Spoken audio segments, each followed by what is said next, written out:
Some of the coolest parts going on my Bronco this year are not coming out of a parts catalog. They're coming out of here. And here.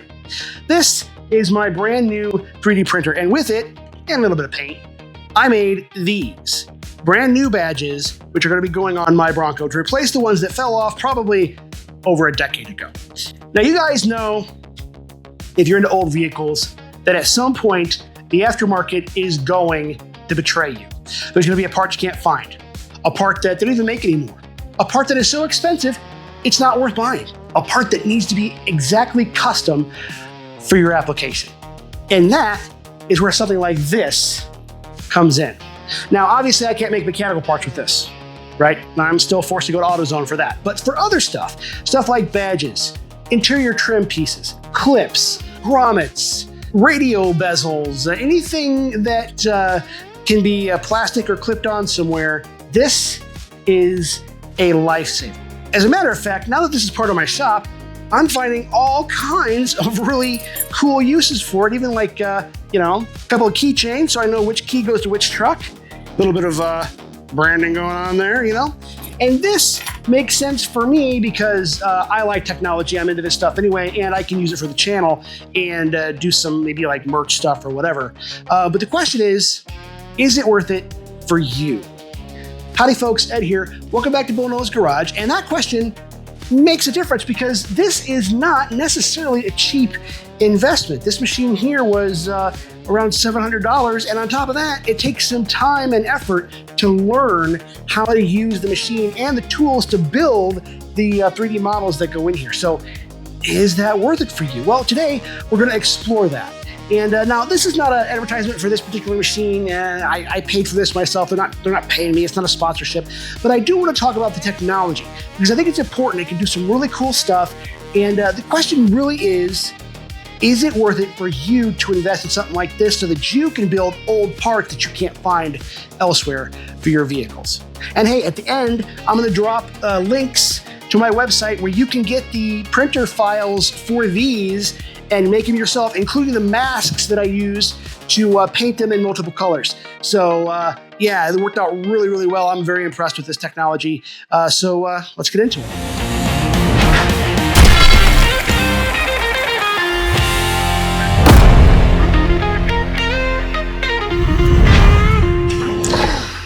This printer is a QIDI Q2. And see, I'm working on building some of my little wrench keychains here. They go on this printer bed, and I can pull them off here and show you. These are hot off the press, and that's what a couple of the parts look like there. Because I have two nice finished sides, I printed them two sides face down, and then I will glue them together. I made a little jig, 3D printed, that I can use to glue them together, and then I can put my little branding stuff in the middle there. That's the basic idea for this. The reason that I went with this particular machine, and you can look it up, is because it's a good size and it's got a heated bed and it's got a heated chamber. Now, the heated chamber makes a difference for the kind of materials that I'm using. This is called PLA. It's your basic run-of-the-mill everyday plastic. But I also have a spool up here of black ASA, and ASA is what I used to make these Bronco badges and the Bronco logo here. That's because ASA is much better for automotive parts. It's better for UV, being out in the sun. PLA, the stuff that I'm making this out of will crack. It's pretty flimsy.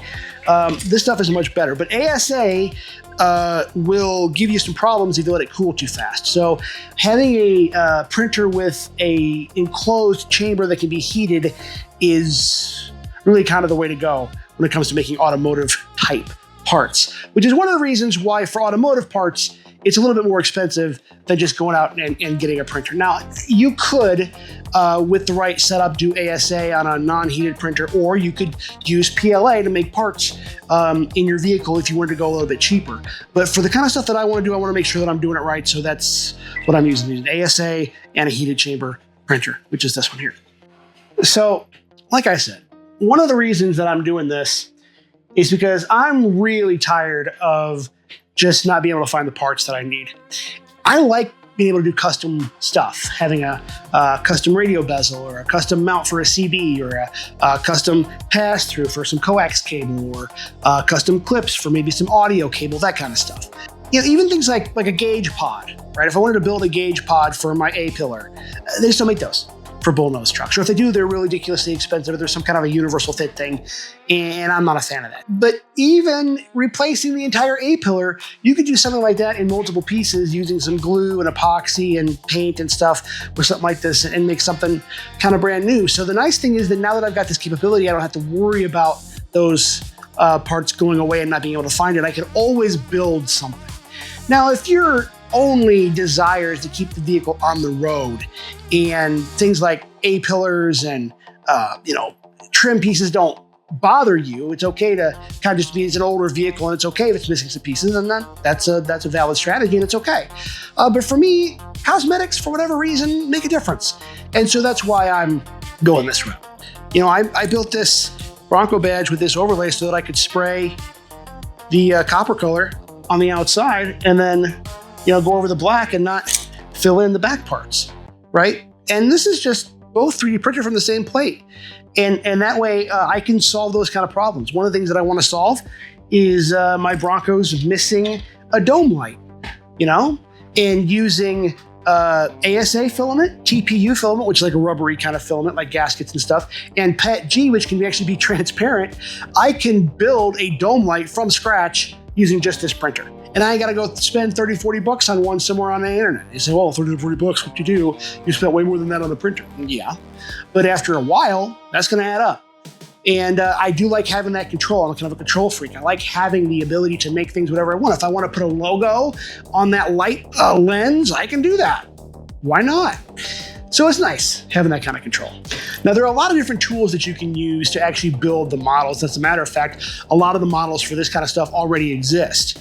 Like I said, I'll be putting the printer files for these on my website. So if you want to make these, you don't even have to do modeling. You just load these into your printer and press print, and these will come right out. The tool that I use is Fusion 360. Fusion's got a free version that you can use as a person, as long as you're not going to be selling the parts, which is one of the reasons why I'm giving these away for free. You can just go ahead and download that. And if you're familiar with CAD software at all, that's what it is. If you're not, and you're not a computer person, then yeah, there's a little bit of a learning curve there. And I'm not gonna lie, it's maybe more than you want to endeavor to take on. But if you're comfortable with that kind of stuff, you don't mind technology, and you don't mind learning something new. I was very intimidated by CAD software at first, just a few weeks ago. I had no idea how to do any of this stuff. But in that time, I learned how to, from scratch. This is not a file that I found somewhere. I literally imported a picture of a wrench and built this in the CAD program. I don't know if you can see or not. There's actually a little BNG maker's mark right there that I built inside the program to kind of give it my own thing. And I did that just sort of in my free time. It's definitely something that you can do. You get yourself a set of calipers and add some measurements, and you could build basically whatever you want. So now, the value proposition. Is it worth it? For me, it is. There's no question in my mind. I've even made toys for my kids for fun with this. I could potentially maybe even print some things to sell later if I wanted to. And for the trucks themselves, simply not having to hunt down a part or being able to look at a problem inside the cab of the truck and go, I could print a piece that would fit there. That's the win for me. That gives me so much power. Just being able to look at something and go, yeah, you know what? That's not a problem. I can fix that. Instead of going, oh man, where am I going to find a piece to replace this? Does Jeff's Bronco Graveyard have that? Am I going to be able to find it in a junkyard somewhere? Do I have to find another donor truck or something? That goes away. If it will fit inside this box, even if it's got to be made in multiple pieces, I can solve that problem. I mean, so long as it's not a mechanical piece. But they still make mechanical pieces. It's the non-mechanical stuff that's hard to find because you don't have to have it for the truck to run. So that's kind of what it's for. Over time, for me, I think there's no question it'll pay for itself. The, like the dome light example I gave you, 30, 40 bucks, right? But that's one piece. If you add up all the other missing interior parts of the Bronco by itself, because the Bronco interior is rough, right? I think it will be a no-brainer that I'll recoup the cost eventually. Radio bezel, $30, $40. CB mount, $20, $30. CB microphone hook that can clip wherever I want, anywhere in the cab, without having to drill holes in the dash. I could build a 3D printed gun holster. I could build a 3D printed shift knob. I could build a 3D printed door handle. I could build a 3D printed window handle. Pretty much anything that's not going to break very easily with a lot of force, you can build. The possibilities really are endless, and the more I use it, the more possibilities I see. That's the value proposition for me, and you just got to ask yourself that same question.